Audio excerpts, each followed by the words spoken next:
Dernier cas de figure, qui est le dernier cas, bon, on a 5 cas de figure. Voici le cinquième cas de figure. Bon, vous aurez compris que c'est le numéro 4 modifié, c'est-à-dire qu'on a une situation initiale différente de 0, situation finale différente de 0, avec ici la situation finale qui est plus grande que la situation initiale. Donc je rappelle qu'ici, c'est une diminution de stock, alors que là, on aura une augmentation de stock. Alors donc ici, les 5 cas, ils sont là. Un cas, on n'a pas de changement, et tous les deux sont à 0 en stock initial et final. Puis on a une diminution de stock, je veux dire, en cas numéro 2, cas numéro 3, en augmentation du stock.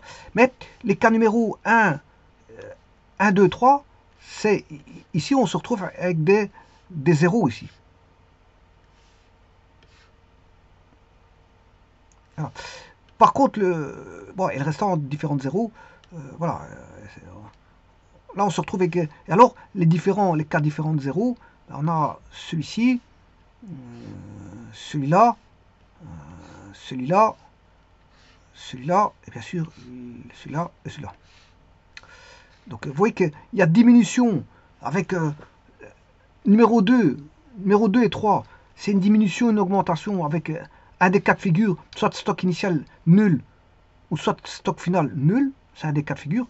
Le cas numéro 3, 4 et 5, bon, je veux dire, c'est des augmentations, diminutions, mais là, les stocks initiales et finaux sont différents de 0.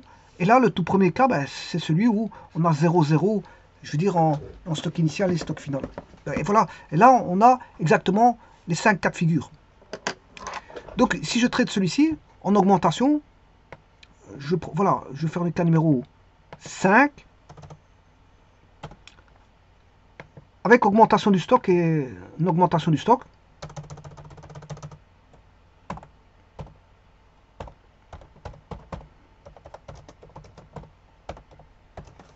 Une augmentation du stock. Alors, le stock initial, je prends un cas de figure, on a 5000. Stock initial, 5000. Voilà, charge réelle de l'exercice, c'est-à-dire les achats. Les achats, je vais mettre 200 000, je laisse 200 000 et 240 000 ici, je ne change pas. Donc on voit bien qu'ici, les entrées c'est 205 000, ici les deux sorties c'est 250 000. Voilà. La variation de stock, c'est plus 5 000, puisque c'est 10 000 moins 5 000, c'est stock final moins stock initial. Voilà, ensuite ici on a le bénéfice ou résultat d'exploitation, c'est le prix de vente, plus le stock final, moins le prix d'achat, plus le stock initial. Voilà, on se retrouve avec, on va dire, 45 000.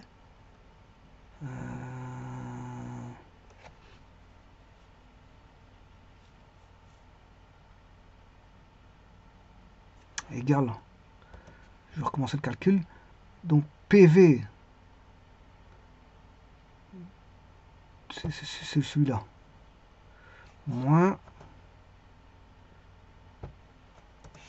enfin, c'est 45 000. 45 000.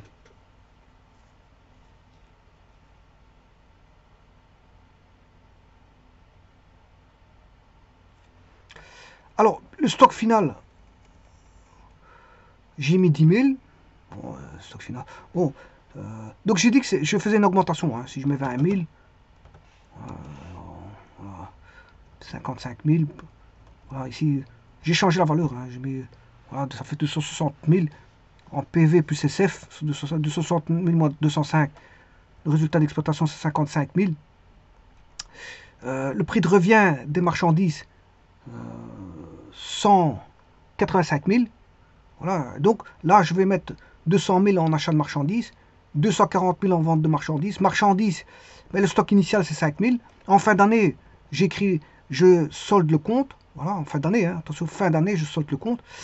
Et puis, bon, l'ancien stock, la situation finale devient, la nouvelle situation initiale devient le nouveau stock.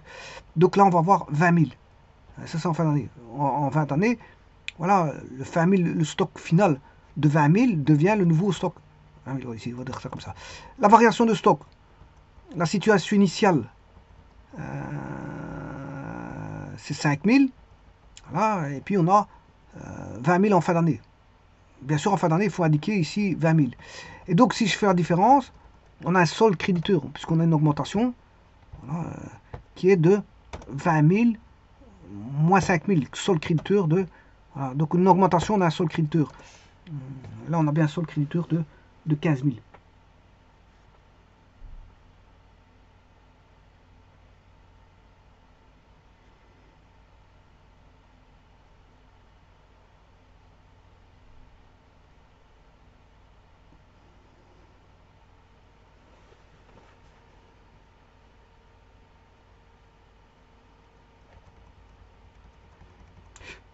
Voilà, et ceci termine donc les 5 cas de figure qu'on peut avoir. Donc on a bien ici une augmentation de 5 000. À 20 000, on a bien 15 000 de différence.